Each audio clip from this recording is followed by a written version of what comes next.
Good afternoon, everybody. Welcome to the Israel Brief with me, Rolene Marks, brought to you by Lay of the Land. And I look so forward to your company every Monday to Thursday, where we take a look at those top stories making headlines, the headlines that you will not see in the mainstream media.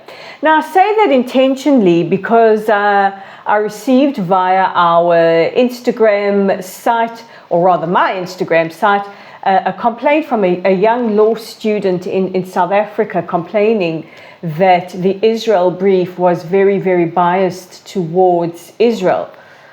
Well, honey, it is called the Israel Brief.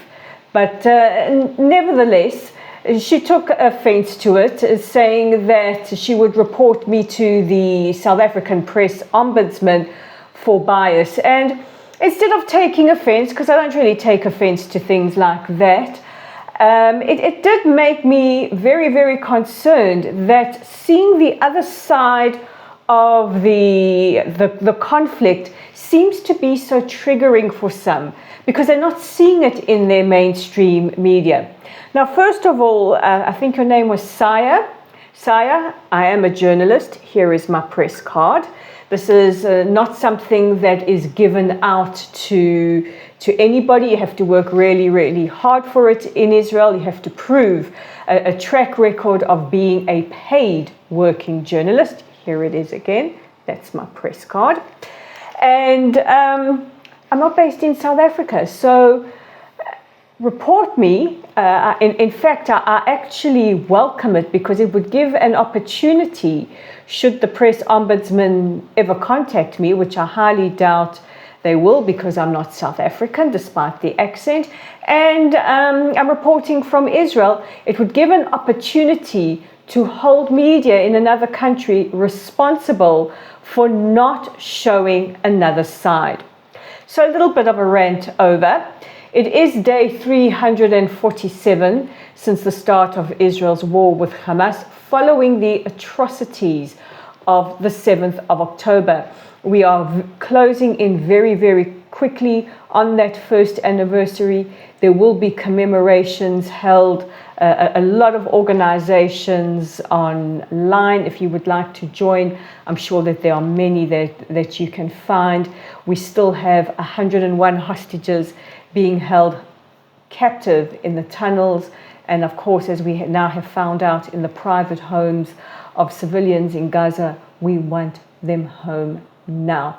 So let's take a look at those top stories. Sorry, a little bit of cat fluff on my face. And we begin with news that is causing a lot of controversy here in Israel, especially at this time. Is Prime Minister Benjamin Netanyahu going to fire Defense Minister Yoav Gallant? Well, it's no secret that the two have clashed over the course of this war. They have clashed on a variety of issues, including what the response to Hezbollah should be, as well as the hostage negotiations. The defense minister is of the opinion that time is running out. We need to secure a deal to bring the hostages home. And the prime minister has said that one of the main areas of contention for him is the Philadelphia corridor. Now, the prime minister is aiming to bring one of the leaders of New Hope, Gideon Sa'ar, who is centered to the right, into the coalition. And he has allegedly promised him the job of defense minister.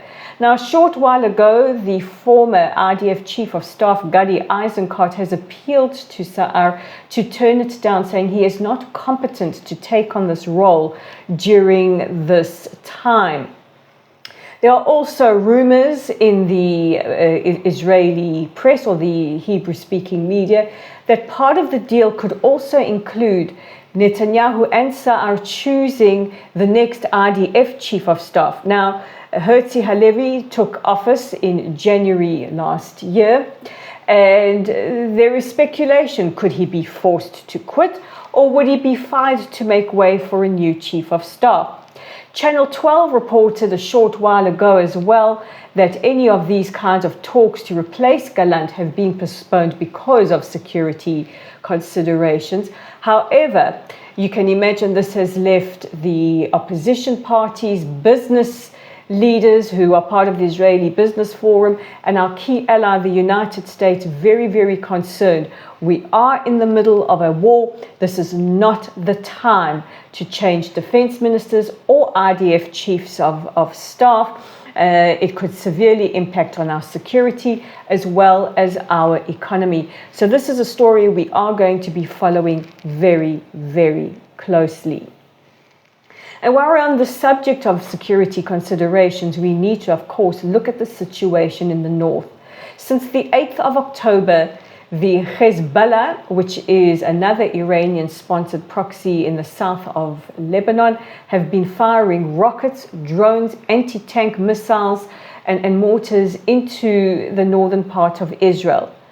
Over 10,000, actually more close to tens of thousands of Israelis remain evacuated from their homes in the north, and there has been widespread destruction to businesses, to farms, to homes, and to very, very important nature reserves in the north of the country due to incessant rocket fire. We, of course, have had over 40 people killed as a result of fire, including those 12 children who were killed in the Druze village of Majd al-Shams while they were playing football or soccer on a Saturday afternoon. Now, the U.S. envoy Amos Hochstein arrived in Israel yesterday. He met with Defense Minister Yoav Gallant. He says that he doesn't believe that a military option would return the residents to their homes in the north. This is in opposition to Defense Minister Gallant, who says that it looks like a military option is the only way to ensure that our residents are able to return safely. Meanwhile, the War Cabinet has made the safe return of Israel's evacuated civilians in the north a key priority or a key goal of the war. So we continue to watch the north very carefully. One thing is for sure, Hezbollah are in clear violation of UN Resolution 1701, which was agreed in 2006 following the Second Lebanon War, which states that Hezbollah needs to stay north of the Blue Line or Litani River, and the UNIFIL forces, those are United Nations interim forces in Lebanon, have done nothing to fulfill that mandate, and it looks like the time is getting closer and closer that Israel is going to have to take decisive action apart from firepower from the air to push the Hezbollah north of the Litani River. And we have to look at how Hamas and Hezbollah weigh against each other. Israel would prefer to avoid a war with Hezbollah at all costs.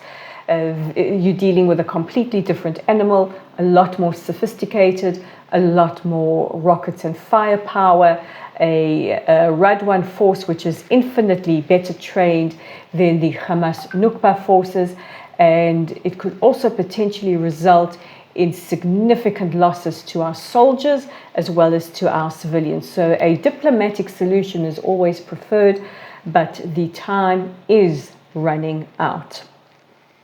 The body of a Jordanian national who carried out a terror attack last week that killed 3 Israelis on the Allenby Bridge has been returned to Jordan. He will be buried today. This has been confirmed by the Jordanian Foreign Ministry. Now, following the attack, they gave a lukewarm response to a terror attack committed by one of their nationals on Israeli civilians. And this follows, despite our peace agreement with the Jordanians, this follows a growing tension between the two countries. And finally, climate activist Greta Thunberg, or as one of the pundits, I think it's on British television, calls her the climate goblin, has been labelled anti-Semite of the week by Stop Anti-Semitism, which is an anti-Semitism watchdog. They say that Thunberg has been using her platform to spew the most vile anti-Semitism. Thunberg was arrested on the 4th of September at a protest at Copenhagen University, where she called for the university to suspend all ties with the State of Israel. What I find quite fascinating is dear Greta's lack of response to the way that Hamas butchered animals, burnt people, burnt cars, set fire to land, and have repeatedly engaged in eco-terrorism for the last several decades. Just saying, Greta, just saying. And now we get to, well, it's my favorite part of the show as well, and that is the viewer question. And it comes from Alan Mizrach. Alan, I hope I'm pronouncing your surname correctly. And he asks, how long have I been in Israel, and is my Hebrew fluent? Well, Alan, to answer you that question, I have been in Israel. This December will be 14 years. And is my Hebrew fluent?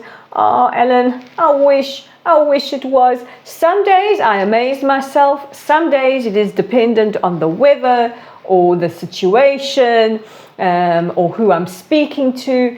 And other days I resemble one of those made-up languages that you see featured in Game of Thrones. But nevertheless, I persevere, I can understand. My understanding is good, but some days I really struggle making the connection between brain and mouth, because I'm still translating in my head while words are coming out of my mouth. So thank you for that question, Alan. And a reminder to you guys, if you want to pop your question to me, I will answer it. All you have to do is either pop it in the comment section below or through our website, and you can or our email. You can email us at layotland@gmail.com. And if you want to join our weekly mailing list, all you have to do is contact us there as well. That's layotland@gmail.com. So don't forget that we have a website. You can find it at www.layoftheland.online. Our Facebook page is at Lottel's site. Our YouTube channel is right here at the Israel Brief. We are on Instagram on my page at Rolene_Marks and on X at layoftheland5. Thank you for keeping me company today, guys. Take care of yourselves. Take care of each other. I will see you again tomorrow. God bless. Bye for now.